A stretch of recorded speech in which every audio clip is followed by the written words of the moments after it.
সকলকে স্বাগত আমার ইউটিউব চ্যানেলে। আজকের গল্প কৃষ্ণনগরে বনমানুষ রহস্য।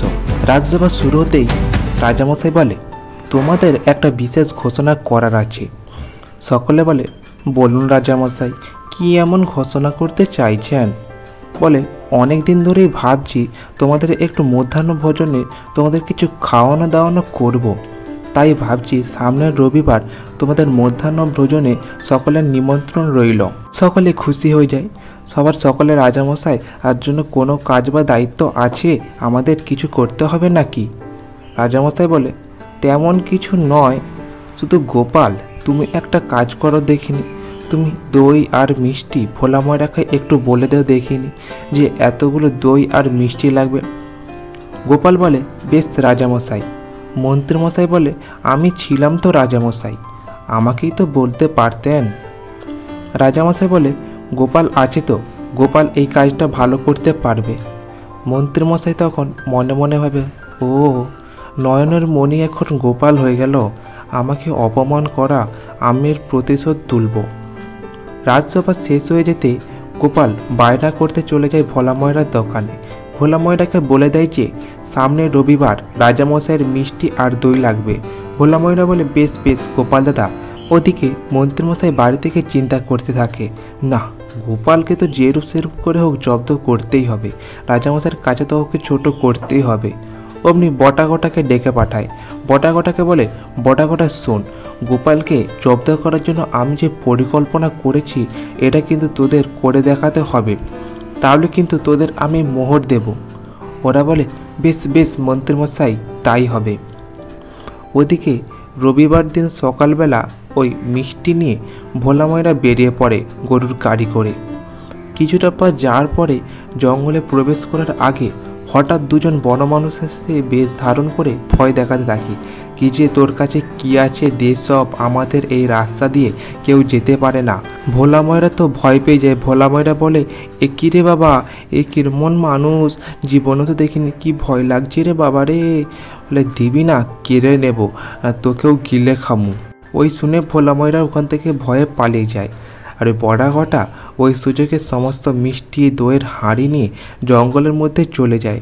ওদিকে রাজবাড়িতে সকলেই উপস্থিত হয়ে যায় খাওয়া দাওয়ার জন্য। গোপালকে রাজামশাই বলে, গোপাল কখন আসবে তোমার ভোলা ময়রা মিষ্টি নিয়ে, কখন আসবে গোপাল?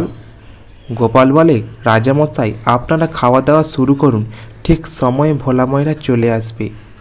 তারপর মধ্যাহ্ন ভোজনে সকলেই বসে যায় খেতে। মন্ত্রীমশাই বলে, রাজামশাই কি ব্যাপার হলো, আমার মনে হচ্ছে আজকে আর সকলের পেট ভরবে হয়তো, কিন্তু মন ভরবে না। রাজামশাই বলে, কেন মন্ত্রী এমন কথা বললে? বলে, রাজামশাই যা দেখছি গোপালের তো মিষ্টি তুই তো এখনো এলো না। তাহলে রাজামশাই দেখি তো গোপাল কি করছে। রাজামশাই গোপালের কাছে যায়, অমনি মন্ত্রীও পেছন পেছন যায়। বলে, দেখি এবার তো দেখতে হবে কাণ্ড কারখানাগুলো। গোপালকে পেছন থেকে রাজামশাই ডাক দিয়ে বলে, গোপাল। গোপাল বলে, হ্যাঁ রাজামশাই বলুন। রাজামশাই বলে, কি ব্যাপার এখনও পর্যন্ত ভোলা ময়রা দই মিষ্টি নিয়ে এলো না যে? গোপাল বলে, রাজামশাই এক্ষুনি চলে আসবে, হয়তো পথে কোনো বিপদ আপদ হতে পারে, আমি একবার দেখে আসি। রাজামশাই বলে, গোপাল একেবারের জন্য চলে যাও, তোমার মুখ আমি দর্শন করতে চাই না। ওদিকে গুলটে পুটি ন্যাপলারা ওই জঙ্গলের মধ্যে খেলা করছিল। হঠাৎ তারা কারোর কথাবার্তার আওয়াজ শুনতে পায়। তারা বলে, এই দেখ, ঝোপের আলোয় দুজন কেমন ওই গাছপাতা নিয়ে কেমন বন মানুষের মতো সেজে রয়েছে। বলে, চল দেখি ওরা কি করছে, দেখি আমি আড়াল থেকে। যখন থেকে বটাঘটা কথা বলছে, বটাঘটাকে বলে, দেখলি তো কেমন করে গোপাল দাদা এবার ফেঁসে গেল, আমরা কেমন দই মিষ্টি সমস্ত ভোলা ময়রার কাছ থেকে ভয় দেখিয়ে কেড়ে কুড়ে নিলাম, এবার তো মন্ত্রীমশাই গোপাল দাদাকে জব্দ করতে পারবে। এই কথা শুনে গুলটে পুটি ন্যাপলা বলে, দেখেছিস দাদুকে কেমন ফাঁসানো ওলা, চল চল আমরা দাদুকে খবর দেই। ওদিকে গোপাল এসে ভোলা ময়রাকে জিজ্ঞেস করে যে, ভোলা কি ব্যাপার, তুমি দই মিষ্টি নিয়ে কেন রাজবাড়িতে গেলে না? ভোলা ময়রা বলে, গোপাল দাদা কি বলবো, আমাদের কৃষ্ণনগরে বন মানুষ এসেছে গো গোপাল দাদা, যেন আমাদের খেতে আসছে। বলে কি বলিস রে? বলে হ্যাঁ গো গোপাল দাদা, আমাকে যেভাবে খেতে আসছিল আমি ভয়ে পালিয়ে গেছি। ভোলা ময়রা বলে নিশ্চিত তো ভোলা ময়রা কিছু দেখেছে। অমনি গুলটে পুটি না অমনি ছুটতে ছুটতে আসে, বলে দাদু দাদু একটা খবর হয়েছে। বলে কী খবর? বলে জানো দাদু, আমরা যখন জঙ্গলের পাশে বল নিয়ে খেলা করছিলাম হঠাৎ দেখলাম জঙ্গলের মধ্যে কেউ একটা কথা বলছে। যখন দেখি বটা বটা ওই পাতাটা দিয়ে কেমন যেন বন মানুষের মতো সেজে গুজে তারপর মিষ্টি নিয়ে খাচ্ছিল আর গল্প করে বলছিল যে তোমাকে ওরা ফাঁসিয়েছে মন্ত্রীমশাইয়ের কোথাতে সমস্ত দই মিষ্টি ওরা ভোলা ময়রার কাছ থেকে কেড়ে কুড়ে নিয়ে এসেছে। বলে কি বলিস রে? তাই নাকি রে? চল চল, এবার তো আমাদের কিছু একটা করতে হবে। পরের দিন ওরা 2-3 জন মিলে বসে বসে নকল মিষ্টি বানায়। বলে কালকে আমরা মন্ত্রীমশাইয়ের বাড়ি যাব, তোরা কিন্তু আমার সঙ্গে থাকিস। বলে হ্যাঁ দাদু, তোমার সাথে থাকবো। পরের দিন গোপাল গিয়ে মন্ত্রী গিন্নিকে বলে, ও গিন্নিমা একটু জল দেবে গো, একটু জল খাবো। বলে কে গোপাল জল খাবে? বলে হ্যাঁ হ্যাঁ গিন্নিমা, একটু জল দিলেই হবে। অমনি গোপালের জন্য জল আনতে মন্ত্রী গিন্নি ভেতরে যায় আর গোপাল ম্যাও ম্যাও আওয়াজ দেয়, গুলটে ন্যাপলা পুটিদের মিষ্টির হাঁড়ি নিয়ে আসতে বলে। ওরা মিষ্টির হাঁড়ি নিয়ে বলে আস্তে করে ওই আসল মিষ্টির হাঁড়িগুলোকে খাটের তলায় আছে ওটা বের করে নিয়ে যা আর নকল মিষ্টির হাঁড়িগুলোকে রেখে দিয়ে যা। ওরা রেখে দিয়ে পালিয়ে যায়। তারপর গোপাল বলে আচ্ছা গিন্নিমা, এসেছিলাম একটা কথা বলার জন্য। বলছিলাম কি গিন্নিমা, আসলে আমাদের এই রাজ্যে একটা নতুন স্বর্ণকার এসেছে, অনেক নতুন নতুন গয়না গড়িয়ে দিয়েছে। মন্ত্রীমশাই আপনাকে বলতে বারণ করেছিল, কিন্তু আপনাকে তো আমি বলে দিলাম, আপনি কিন্তু বলবেন না আমি এসেছিলাম আর আপনাকে বলেছিলাম বলে। মন্ত্রীগিনি বলে না না গোপাল, আমি ওগুলো কিচ্ছু জানাবো না। তারপর গোপাল ওখান থেকে চলে যায়। কিছুক্ষণ বাদে মন্ত্রীমশাই আসে। মন্ত্রীমশাই এসে বলে কই গো গিন্নি, একটু জল দাও দেখিনি, খুব জল তেষ্টা পেয়েছে। অমনি মন্ত্রীগিনি জল নিয়ে এসে, শুনলাম নাকি আমাদের রাজ্যে একটা নতুন স্বর্ণকার এসেছে, তুমি আমার জন্য ওই গলার হার বানিয়ে দেবে গো।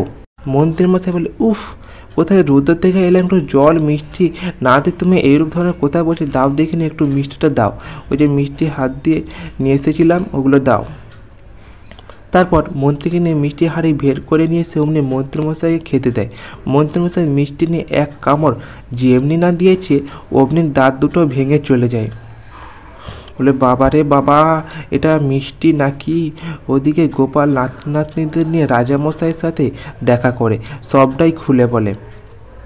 রাজামশাই বলে গোপাল কি কথা বলছো? বলে হ্যাঁ রাজামশাই, আপনাদের সভাসদদের মধ্যে একজন সভাসদ যিনি সেদিন মিষ্টিগুলো সব চুরি করেছেন। রাজামশাই বলে কে গোপাল, তুমি তাহলে বলো।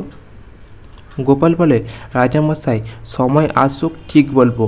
গোপাল আরও বলে রাজামশাই দেখবেন আমাদের রাজসভার সামনে যার দুটো দাঁত থাকবে না সেই হচ্ছে আসল চোর। রাজামশাই বলে বেশ। পরের দিন রাজসভা শুরু হতে রাজামশাই মনে মনে ভাবে দেখি তো কার সামনে দুটো দাঁত নেই, তাহলে সে যদি চোর হয়। অমনি রাজামশাই একবার সেনাপতির দিকে তাকায়, বলেন না সেনাপতি তো সব দাঁতগুলো রয়েছে।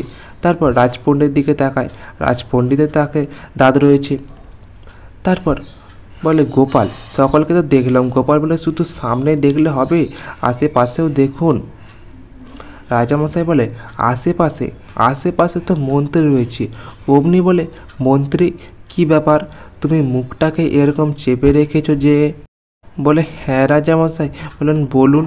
বলে একটা মুখ খুলে কথা বলো, না হলে যে আমি তোমার সাথে কথা বলতে পারছি না। বলে হ্যাঁ রাজামশাই। ছোট অমনি বলে মন্ত্রী মুখটা খোলো দেখি। অমনি যখন ওর মুখ খোলে সামনে দাঁত নেই। বলে এ মন্ত্রী তোমার দাঁতগুলো গেল কোথায়? বলে রাজামশাই এবার জিজ্ঞেস করুন মন্ত্রীমশাই দাঁতগুলো গেল কোথায়? মন্ত্রীমশাই মনে মনে ভাবে এই রে, গোপাল তো মনে আমার হাটে হাঁড়ি ভেঙে দেবে মনে হচ্ছে, যা কি হবে এখন। বলে রাজামশাই সেদিনকে মিষ্টি চুরি মন্ত্রীমশাই বটাঘটাকে দিয়ে করেছিলেন, আর ওই মিষ্টি আমরা গিয়ে ওই গুলটে পুটি ন্যাপলাতে নিয়ে গিয়ে মন্ত্রীমশাইয়ের বাড়ি থেকে আসল মিষ্টিটা নিয়ে এসে নকল মিষ্টিগুলো রেখে দিয়েছিলাম, আর উনি ওই মিষ্টিকে ওনার দাঁত ভেঙেছেন। বলে, মন্ত্রী বেটা, তোমাকে তো আমি কারাবন্দি করব। মন্ত্রীমশাই বলে, রাজামশাই ক্ষমা করে দেন রাজামশাই, আর কখনো এরূপ হবে না রাজামশাই। এরূপ করে মন্ত্রীমশাই ক্ষমা চাইতে থাকে। তো আজ এই পর্যন্ত। গল্পগুলি ভালো লাগলে অবশ্যই চ্যানেলটি সাবস্ক্রাইব করে দেবেন এরকম আরও মজাদার গল্প পাওয়ার জন্য।